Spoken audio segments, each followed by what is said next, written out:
the way. I've never floored the gas pedal, so perhaps we can start now. Pleasant.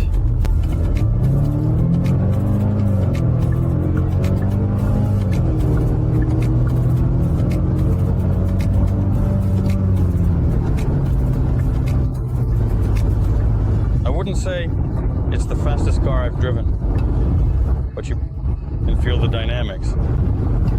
The engine as well. The sound, nothing special. 4 cylinders, turbo. Nevertheless, at least it's a 2.5, not just a 2-liter.